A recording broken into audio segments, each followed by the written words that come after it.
Eleanor Ward, Duchess of Regency, signed her name to the papers with the same steady hand she had used to balance the Thorncliffe accounts for 2 years, and did not weep.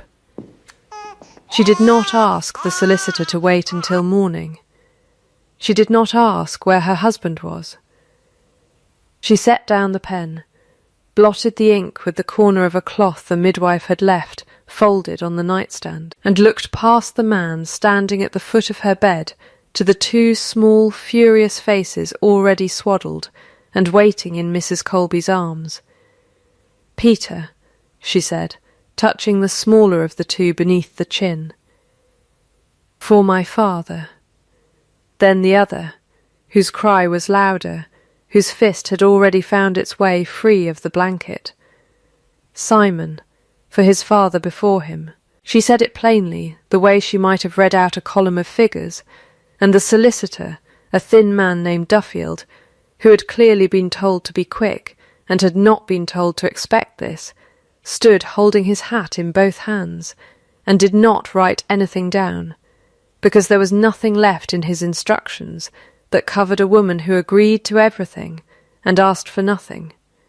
There was a strip of ivory ribbon on the nightstand beside the blotted ink, worn soft at both ends, the last remnant of her mother's christening gown, and Eleanor's fingers found it without her eyes moving from the papers.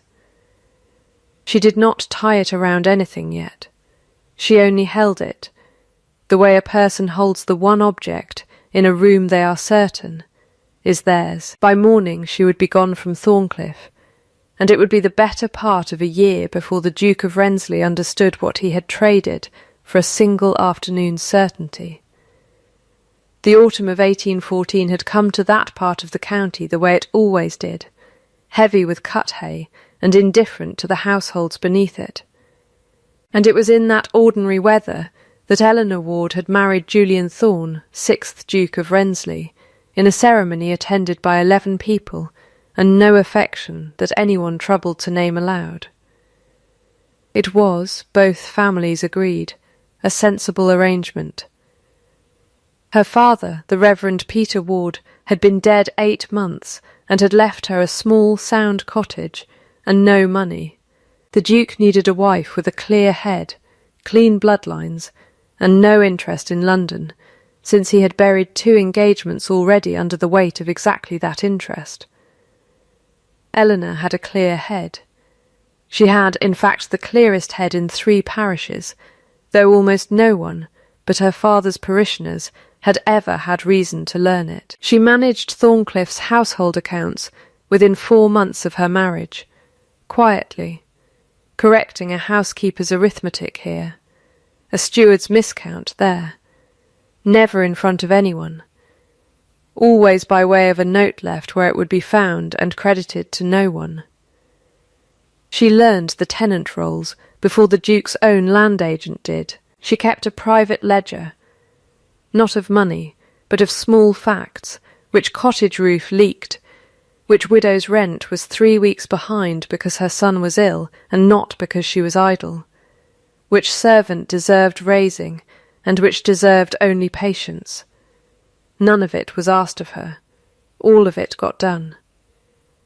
Julian Thorne noticed almost none of this, not because he was cruel, but because he had been raised by a father who taught him, without ever quite saying it in those words, that a duke's household ran on competence the way a clock ran on its spring, invisibly, and that a man who went about admiring the spring aloud was a fool who did not understand what a clock was for. Julian had absorbed the lesson entirely. He was polite to his wife. He was correct with his wife. He did not know, in any way he could have named under oath, that she had saved him £1,100 in her first winter alone.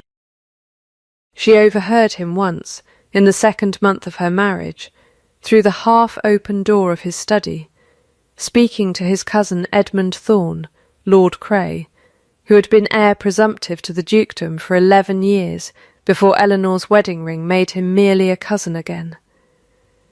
"She is suitable," Julian had said, in the flat, unhurried voice he used for decisions already made. That is all a wife needs to be. Eleanor had stood in the corridor a moment, her hand flat against the cold plaster, and had not gone in.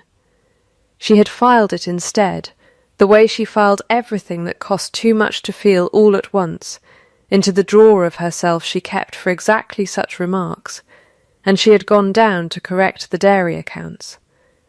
Because the milk yields did not care what her husband thought a wife needed to be. Edmund Thorne had smiled at that remark of his cousin's, the particular smile of a man rehearsing patience he does not feel, and had said nothing that evening that anyone could later hold against him. That was the shape Edmund preferred his patience to take. He was warmest, always, when he was most dangerous, and in the autumn of 1814 he was already dangerous, because 11 years is a long time to be the answer to a question, and Eleanor Ward had just become a better one. The pregnancy, when it came a year later, was announced at dinner in 4 sentences, and celebrated with a single additional bottle of wine. Julian was, in his own contained way, glad of it. An heir settled things. It settled Edmund's long patience into something with an actual expiration date, and everyone at that table understood the arithmetic, even though no one spoke it aloud. Eleanor carried through that winter with the same unremarked competence she brought to everything else, running the household from a chair by the fire when her feet swelled past the point of standing, correcting a bad delivery of seed grain from her bed by dictation, and waiting, without particular anxiety, for a single child to arrive sometime near the new year. She did not know yet that there would be 2. She did not know that Edmund Thorne had already begun, quietly, the work of making sure that whatever arrived would not matter, and that the instrument he had chosen to do it with was not a blade or a bribe or anything so honest as a bribe, but a piece of paper, written in a hand disturbingly close to her own. The letter arrived at Thorncliffe on a Tuesday in the 2nd week of January, delivered to Julian directly by his cousin's own hand, and it was, on its face, a small thing, 2 paragraphs, unsigned, purporting to be a copy of a note from the Duchess to her land steward, Tom Hale, arranging to meet him at the Old Folly on a night the Duke had been in London. The language was warm in a way that estate business did not require. The hand was close enough to Eleanor's looping, upright script that a man who loved his wife might have known it instantly for a forgery, and a man who had spent 2 years admiring her usefulness instead of her face did not know it at all. Julian read it twice, standing in his study with the fire dying behind him, and felt the floor of himself give way in a manner he recognised. He had felt it once before, at the age of 7, watching his mother's carriage go down the Thorncliffe drive and not come back, and hearing his father say, in the same flat voice Julian himself would later inherit, that some women simply could not be made to stay useful for long. He had built a whole life on the theory that if he never asked anything of anyone that they could betray him for, no one would have the opportunity. He had married a woman he did not love specifically, so that this could never happen to him again. And here, in 2 unsigned paragraphs, was the proof that it had happened anyway, that it was always going to happen, that a man could choose the most suitable woman in 3 parishes and it would not matter, because the failing was never in the choosing, it was in him. He did not go to her. He would tell himself later that he meant to, that he only needed a day to think, and that the day had gotten away from him the way days do when a man is afraid of what he will find at the end of them. What he did instead, on the Thursday, was send for Duffield, his solicitor, and instruct him to draw papers of separation, with a clause disavowing any claim to whatever child or children the Duchess was carrying, and to have them ready within the week. Word came from Mrs. Colby, the midwife, on the following Monday that the Duchess's pains had started early, 2 weeks before anyone had reckoned, and that it looked, from the size and the manner of it, as though there might be more than one child coming. Julian Thorne did not ride to his wife's door. He sent Duffield instead, with the papers, and rode to London the same afternoon, telling himself he was giving her privacy, telling himself many things, none of which he would be able to say aloud to another living person for the better part of a year. Duffield stood at the foot of the bed, while Eleanor laboured, and he was, whatever else could be said of him, ashamed enough to wait until the worst of it had passed, and the boys were both breathing before he laid the papers before her. She read them once, by the low lamp Mrs. Colby held for her, her face doing nothing at all, not the pinch of injury, not the flush of temper, nothing a servant standing in the doorway could have carried downstairs as a story.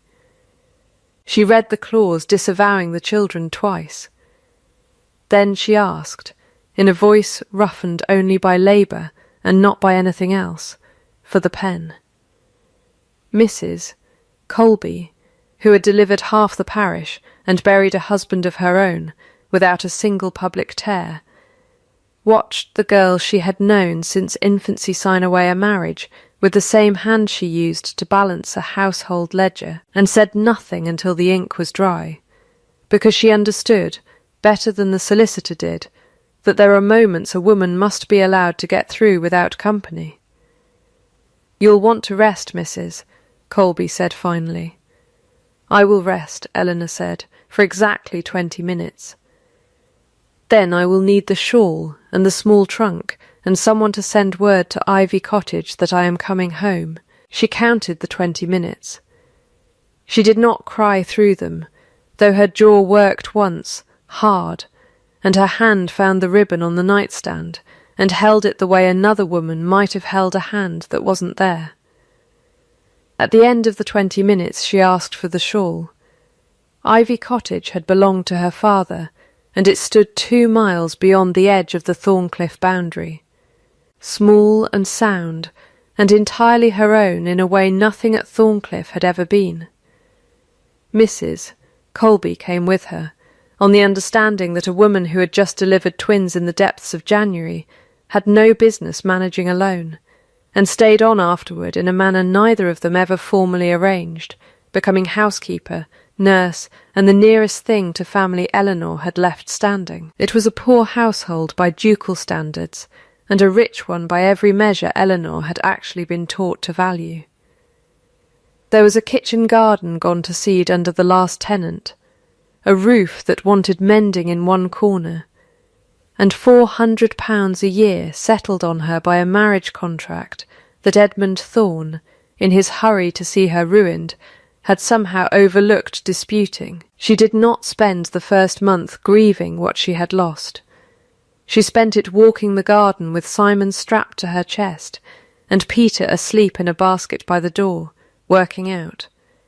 In her head, and then on paper, exactly what £400 and 40 acres of half-neglected land could be made to do.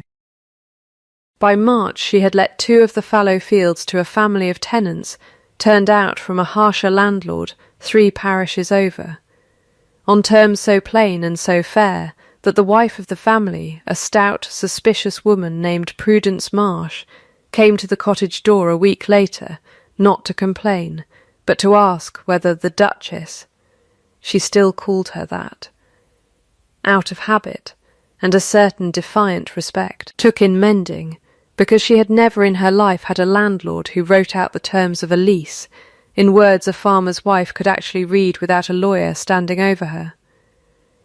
"I do not take in mending," Eleanor told her, holding the door open with Simon on her hip. "But I would welcome you at market on Thursdays, if you'd walk with me. 2 women are safer than 1, and I find I am short a friend just now."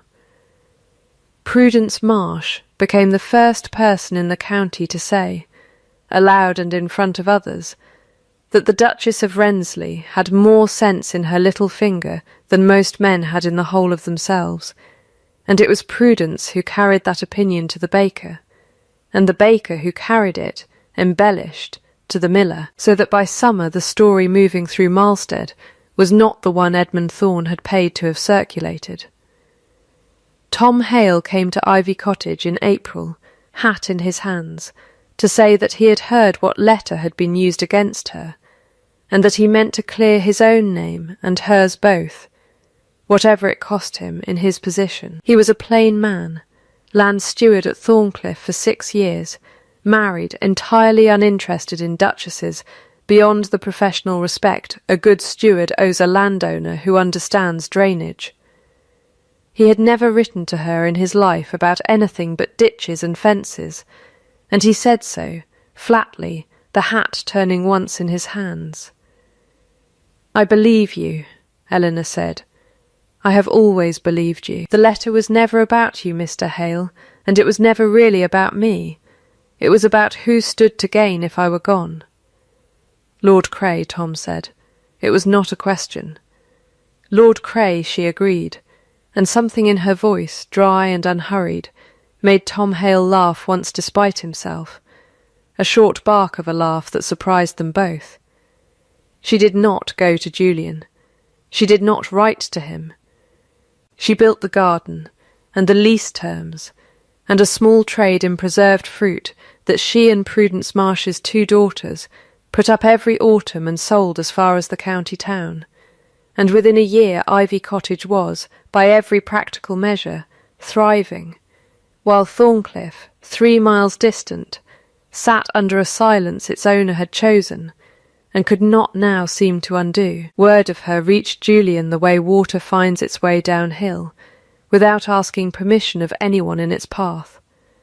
His steward mentioned, in the ordinary course of an estate report, that the Marsh family had taken up new terms at Ivy Cottage, and were paying on time for the first occasion in memory. A tenant's wife, thanking him for nothing in particular, mentioned that her boy had been given a place learning the preserving trade with the Duchess's household, and had come home with wages in his pocket for the first time in his young life. His own housekeeper, a woman not given to opinions, observed once, unprompted, that Ivy Cottage's kitchen garden had put out more produce in 1 season than Thorncliffe's had in 3, and did not need to say what she meant by it. Julian rode past the lane to Ivy Cottage twice that spring, and did not turn down it either time. He told himself the second time that he had simply been going to market.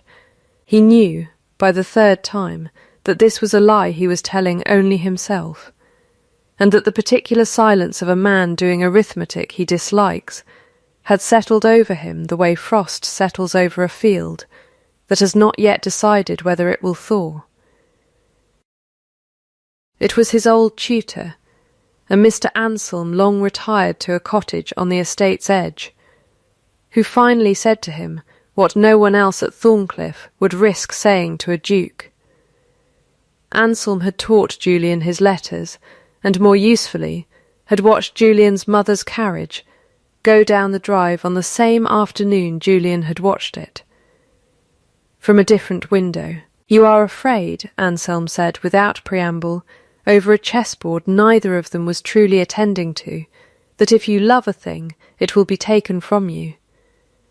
So you have arranged never to love anything you could not first classify as merely useful. It is a tidy arrangement, Your Grace. It has cost you a wife and 2 sons, and I do not think you have finished paying for it yet." Julian did not answer that directly. He moved a pawn he did not need to move, and said, after a silence that went on rather longer than the game required, "She never once asked me to love her." No, Anselm agreed. She built herself a life instead, so that she would never have to ask anyone for anything again. That is not the same as not wanting it, Your Grace. It is only what a clever woman does, while she is waiting to see whether wanting it is safe. Edmund Thorne, watching this same season of rumour from Thorncliffe's edges, understood that his cousin's silence would not hold forever, and that a Duchess thriving at Ivy Cottage with 2 healthy sons was a slower and more complete threat to him than any scandal. Because scandal fades, and a woman who cannot be discredited does not. He moved, that summer, to make certain she could not simply be forgiven and folded back in without a fight.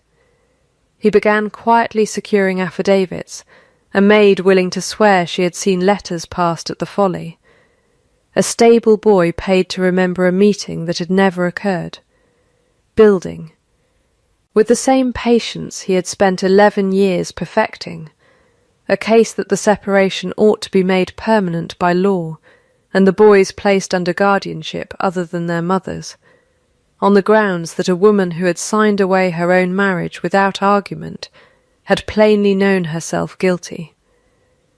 He did not know, as he built it, that the clerk he had hired to copy Eleanor's hand for the original letter, a nervous young man named Perkins with a wife of his own, and a debt of £20 he could not otherwise have cleared, had kept, out of a habit older than his fear, a private note of what he had been asked to do, and what he had been paid for doing it. The midpoint of that year arrived not as a twist, but as a door opening.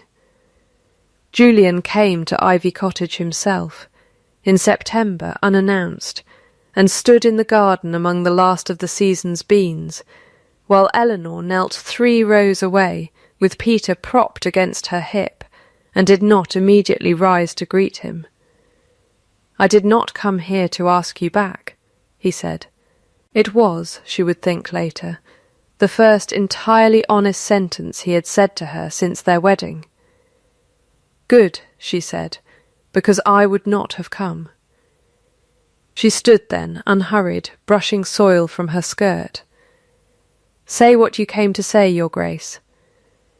"I have preserves to see to before the light goes." He told her, standing among the beans with his hat in his hands the way Tom Hales had turned in his own months before.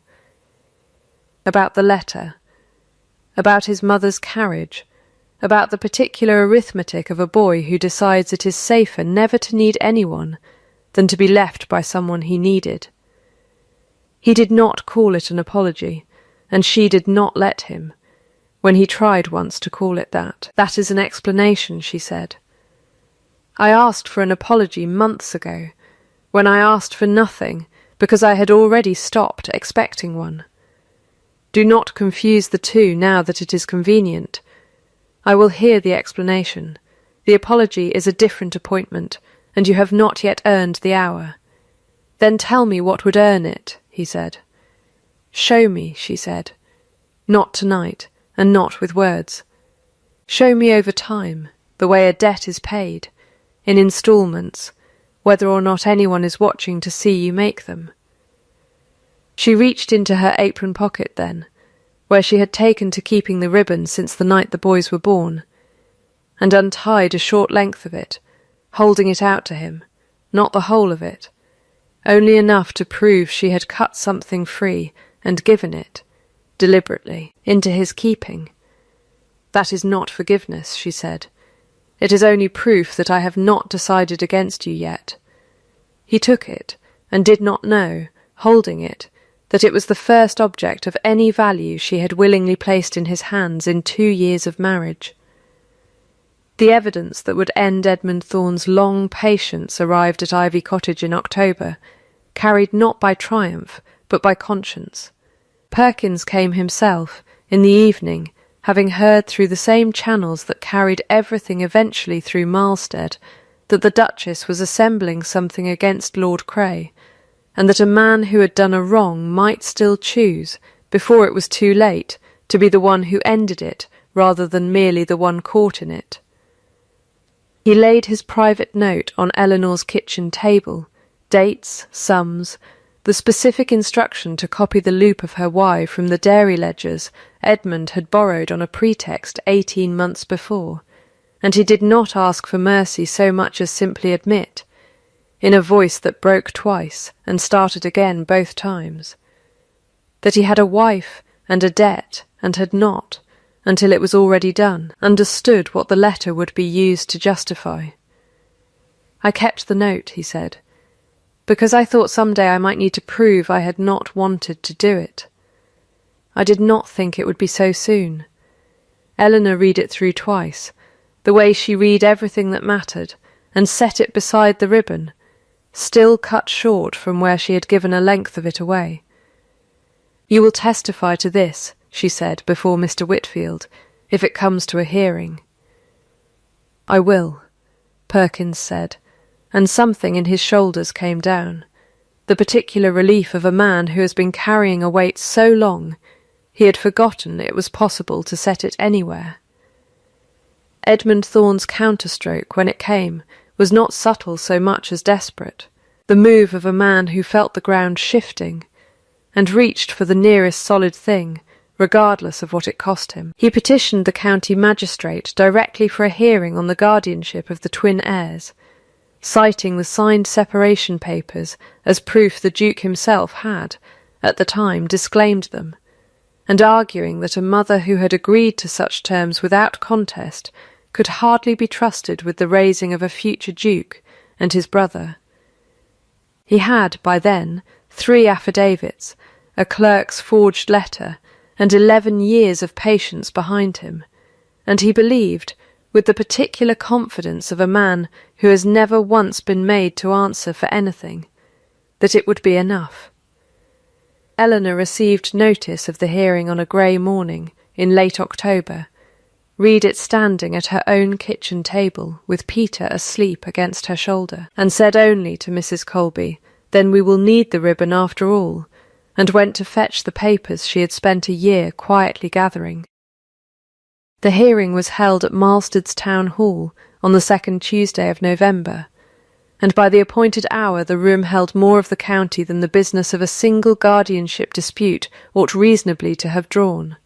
Tenants, tradesmen, the miller and the baker, and Prudence Marsh with both daughters, all of them come, ostensibly on other errands, and all of them finding, once arrived, that they had time to stay and watch. Mr. Whitfield, the presiding magistrate, was a precise, unhurried man who had ruled on boundary disputes and disputed wills for 30 years, and had long since stopped being impressed by anyone's title. Edmund Thorne presented his case first, composed, warm, entirely reasonable in tone, laying his affidavits before the bench one at a time, as though setting out cutlery. Eleanor rose when it was her turn, and did not raise her voice. She laid the forged letter on the table beside a sample of her own hand from the Thorncliffe dairy ledgers, side by side, and invited Mr. Whitfield to examine the loop of the Y in each. "They are close," she said. "They are not the same. A close copy is not a signature, Mr. Whitfield. It is a confession of effort." Then she called Perkins, who stood, pale but steady, and told the room in a voice that shook only at the start what he had been asked to do, and for how much, and by whom, and laid his own private note beside the letter as proof he had kept the record before anyone had asked him to produce it. Tom Hale testified next, plainly, that he had never in 6 years' service written a private word to the Duchess of Rensley that was not about ditches, drainage, or the state of offence, and that he would swear it on whatever the court required, because his own wife and children deserved a husband whose name meant something in this county. It was Tom Hale's wife, uninvited and unbidden, who rose from the gallery at the end of his testimony and said, into the room's sudden quiet, that she had known her husband 12 years, and that any woman fool enough to accuse him of romance had never once watched him try to compose a letter about anything. The room's laughter was brief, but it broke something loose in the air, and Eleanor, watching it happen, understood that the county had already begun, without being told to recalibrate what it believed of her. Edmund Thorne's composure held through the letter, and through Perkins, and cracked only when Mr. Whitfield asked him, in the same unhurried voice he had used all morning, precisely where the £20 paid to Perkins had come from, and asked to see the estate ledger in which such a sum might have been recorded.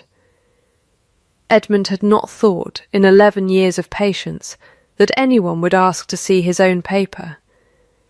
He had spent so long weaponising other people's that he had forgotten his own could be read the same way. He opened his mouth to answer, and something behind his composed and warm and reasonable face simply went out, the way a lamp goes out when the wick has finally burned through what little oil was left. Mr. Whitfield ruled that afternoon that the guardianship petition was dismissed, that the separation instrument had been procured under material deception and was void from its signing, and that Lord Cray's conduct would be referred to the appropriate authorities for whatever further reckoning the law required. He did not sentence Edmund Thorne to anything more theatrical than that. And Eleanor, when it was her turn to speak on the matter of consequence, did not ask for more. "I could ask that he be ruined entirely," she said, to the room, to Edmund, to her husband standing near the back with his hat in his hands, the way it seemed half the men in this story eventually held their hats. "I have the documents to do it. I will not. Let him keep the small annuity his father left him, and let him leave this county, and let that be the whole of his punishment, because I would rather be known as a woman who could have destroyed a man and chose instead to simply be done with him." Edmund Thorne left Malstead within the month, and was not seen in that county again, and the last anyone reported of him was that he had grown quiet in a way 11 years of patience had never once made him, the quiet of a man who has finally run out of paper to hide behind. Julian came to Ivy Cottage 3 days after the hearing, and this time he did not stand among the beans. He sat at her kitchen table, at her invitation, and gave her the explanation in full. Not the abbreviated version from the garden in September, but the whole of it. His mother's carriage, his father's flat voice, the 2 engagements broken before hers, that had taught him it was safer to expect nothing than to be disappointed in something he had allowed himself to want. And the letter, and the particular cowardice of sending Duffield rather than coming himself, because a man who does not appear cannot be refused to his face. "That is the explanation," Eleanor said, when he had finished. "I have heard it. Now I require the apology, and they are not the same, and I will know the difference if you try to give me the first again dressed as the second." He was quiet a moment. Then, plainly, without the flattened voice he used for decisions already made, he said, "I am sorry. Not that it happened to me. That I did it to you. I sent papers to a woman in childbed because it was easier than looking at her, and there is no explanation that makes that anything other than a wrong I chose." "All right," Eleanor said. "All right," he said then. "All right," she said again, and something in the room settled, the way a house settles after a long frost finally breaks, and that was the whole of the treaty for that day. Her conditions, when she itemised them, were not many, but she said each one aloud, the way she might read out clauses of a lease. Her authority over the boys' upbringing, their names, their education, would be hers absolutely, and would not be revisited by him, nor by any future Thorne. Her own income and the cottage would remain hers, regardless of what came after, settled in writing, not in sentiment. He would never again communicate anything that mattered to her through any paper he had not first said to her face. And if he wished to return to Thorncliffe as her husband in more than name, it would be on ordinary days, proved in ordinary ways, not in a single grand gesture that let him feel forgiven cheaply. He agreed to every clause, and asked for only one exception, that he be allowed, once publicly, at whatever gathering she chose, to say aloud what he had once said privately, so that the whole county might hear it undone. She granted him that. What followed was not courtship so much as apprenticeship. He came to Ivy Cottage 3 afternoons a week through that winter, and learned, without being taught, which of his sons woke easiest, and which needed to be walked, which cried at the cold, and which only at hunger. He sat with the household ledger Eleanor kept, and found, to his own quiet shame, that she had been correcting his estate's arithmetic since her 2nd month of marriage without once being thanked for it, and he thanked her for it now, plainly, at the kitchen table, in front of Mrs. Colby, who allowed herself the smallest, most satisfied nod of her life. There was one relapse. In February, faced with a decision about which physician ought to be engaged for the boy's coming inoculation, Julian did what 2 years of habit had trained him to do. He wrote a letter, addressed it to Eleanor, and had it delivered by a servant, rather than simply asking her over supper. She read it, set it down, and looked at him across the table where he sat, having arrived an hour later to see the boys, entirely unaware of what he had done. "You wrote to me," she said, "about our sons, instead of asking me. Do you know what that is, Julian?" He went very still. "It is the old habit," he said slowly. "It is exactly the old habit." "It is," she agreed. "I am not angry. I am telling you plainly, because that is the agreement, and because I would rather you correct it now, in a kitchen, than have it grow back into something larger later. Then I am asking you," he said, now aloud, "which physician?" "Dr. Ames," she said. "And Julian, thank you for hearing it the first time I said it." It was Mrs. Colby's blunt observation, offered without being asked, that told Eleanor the thaw had reached somewhere real, that she had heard the Duke laugh, actually laugh, at something one of the boys had done with a spoon, and that it had not sounded rehearsed. The declaration, when it finally came, arrived on an ordinary evening in March. No anniversary, no occasion, only the two of them at the kitchen table after the boys were down, the ribbon, the whole length of it, restored, for he had kept his portion safe through the entire winter and returned it to her that night, retired resting between them on the wood. "I would choose you," Julian said. "I have been choosing you, in fact, for some months now, in 100 small ways I hope you have noticed. And I intend to go on choosing you for the whole of whatever time I am given, whether or not you ever again let me forget how nearly I threw it away." "I noticed," Eleanor said, "every one." And she reached across the table and took his hand, which was for 2 people who had spent a year and a half learning each other properly for the first time, declaration enough. 2 years later, in the spring, Peter and Simon Thorne were christened at last in the Marlstead parish church their grandfather had once served, their gowns tied at the collar, with a strip of ivory ribbon so worn soft with handling that the seamstress had commented on it, not knowing it had once been signed away in a sick room and carried back, cut and mended and restored, through a hearing. A garden, a kitchen table, and a whole ordinary winter of proof. Thorncliffe's tenants that year were the first in the county, paid a fair wage posted openly on the estate office door, in Eleanor's own hand, a practice her husband maintained, without being asked a second time. Ivy Cottage's preserving trade, begun with 2 rows of overgrown fruit trees and a widow's stubbornness, employed 11 women of the parish by then, and had not once, in 2 years, missed a payment. The house at Thorncliffe, which had held its breath for the better part of a marriage, was said by more than one visitor to feel, now, like a house that had finally exhaled. She had stopped asking to be seen. She had made herself, instead, entirely impossible to unsee.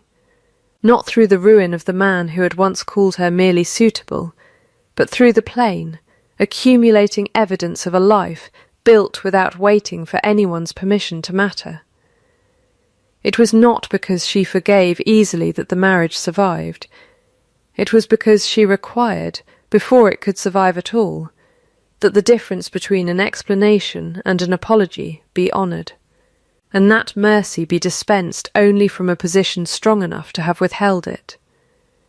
She had signed away a marriage once, without a single tear, and named her sons herself, in a room where no one had asked her opinion, because she had already understood the one thing her husband would take a year longer to learn, that being useful and being loved are not the same inheritance, and that only one of them, in the end, is worth signing your name to twice.